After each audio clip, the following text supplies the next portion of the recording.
Hello, my name is Brian Garrity, and today I'm going to do a very simple example of distributed order management. And in this example, we're going to highlight one of the rules within distributed order management called the maximum distance rule. Now, the maximum distance rule allows organizations to find the maximum distance a location, a store, or a group of locations can go out to fulfill an order. Another way to think of that is we can define a perimeter of, say, for example, 100 miles for a store. And if the delivery address for an order falls within that perimeter of being within 100 miles of the store, and that store has inventory, DOM will try and fulfill that order from that store as opposed to trying to fulfill that order from a DC. So where I'm going to start here, I'm going to start in my distributed order management workspace. I've already created a couple sales orders, and I want to explain what these tiles show. These tiles show that I have two unprocessed lines and two open sales order lines. These are the two sales orders that I've created. Each sales order has one line, and it shows here that within my workspace they're open yet. This tile up here indicates that we know, or DOM knows, there's two open sales lines out here, and DOM has not processed those two lines yet. This tile down here shows the number of fulfillment plans, and that's important. What that really shows, or what that shows, is that when I kick off the DOM processing job, it'll create fulfillment plans over and over again, depending on how many times I've set that job to run. Right now I have 58 jobs out there, or 58 plans that are out there. When I run it, it should create a couple more. So let's take a look at these open lines that I have. So these are my two sales order lines. These sales order lines are identical except for one thing, and that one difference between the two lines is the delivery address. If I look at the delivery address for this line, I see that it's in Kirkland, Washington for Karen Berg. And I have a graphic to show that. This is Kirkland, Washington. This is Karen Berg's home address, her main residence, and it just happens to be real close to a DC. The other sales order line for Karen happens to be down in Bel Air, Texas. And that is way down here. So one sales order line has a delivery address of Kirkland, Washington. The other sales order line has a delivery address of Bel Air, Texas. Now, the ideal solution here would be to have DOM make sure that this order is fulfilled from this DC, and the order that goes to Karen's vacation home fulfilled from a local store that just happens to be within 3 miles of where the delivery address is.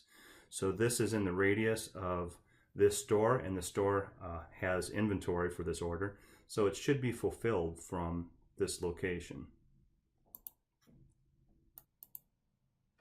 All right, you may have noticed that I paused the video there for a moment, and the reason I did that is because I came in and kicked off my DOM job, which I'll make another video show you how to set this up. But I kicked off the DOM job to fulfill these orders that I have sitting out here. So right now, it still shows that I have two unprocessed lines and two open lines. The difference between these two tiles indicates that these are pure open sales order lines, and these are lines that DOM has not executed logic against at this point in time. Now, before we go any further, I want to go out to the cloud point of sale device that is in the Houston store. So for example, down in the Houston retail store, the people in that store use Cloud POS devices, and what that looks like is this. This is the Cloud POS that would be running on a tablet or a PC in that store down in Houston. And the one thing to note on here, I mean, there's a lot of features and functionality, and we're not going to discuss that in this video, but this is what I want you to focus in on. Right now at the store, it doesn't show any orders to ship at this point. So my intention is I'm going to kick off the DOM job. That DOM job is going to try and fulfill the orders based on the rules that are set up. And if everything works right, because this order is right next to this delivery address, DOM should push the order, sales order, to be fulfilled down from this particular store. All right, now that my DOM job was kicked off, it ran, it created some new fulfillment plans. You'll see some changes in my tiles here.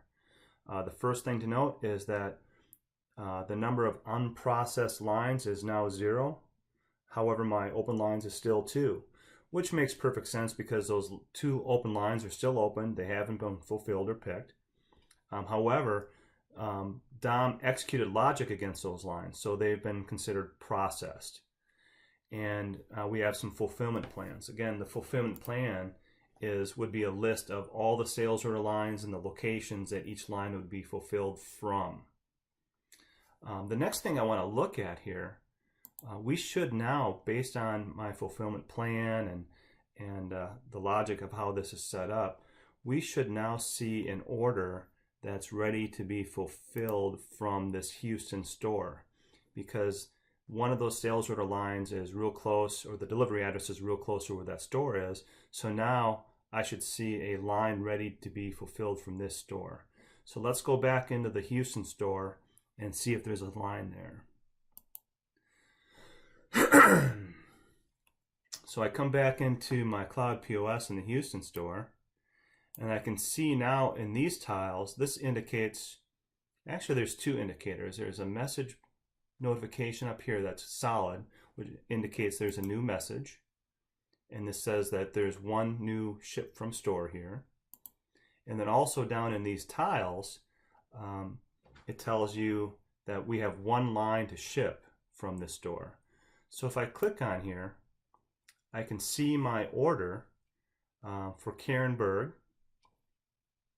and I can see some information about this order. This is a line that should be shipped from this store.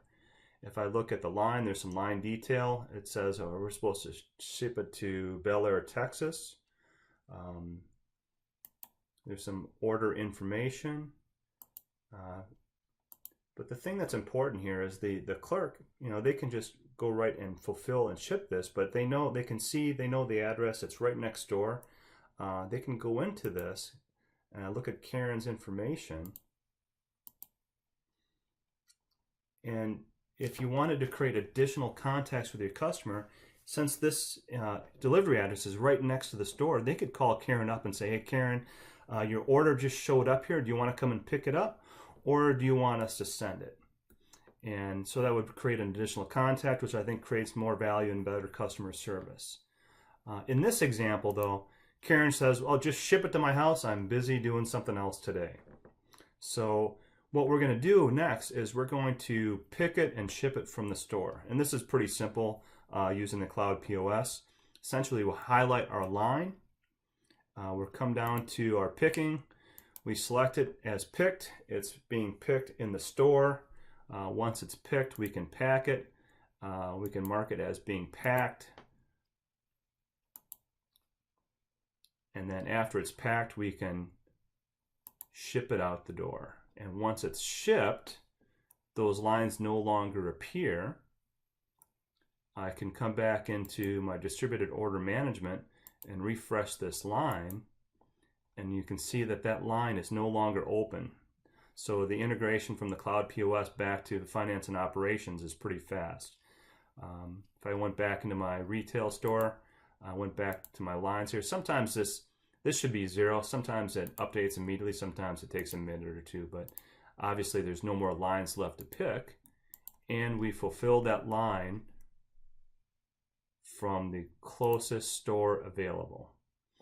So I know that was fast and not very detailed, and it wasn't meant to be, but this is just an overview example of the way I'm looking at to show this new functionality off. Thanks for your time today.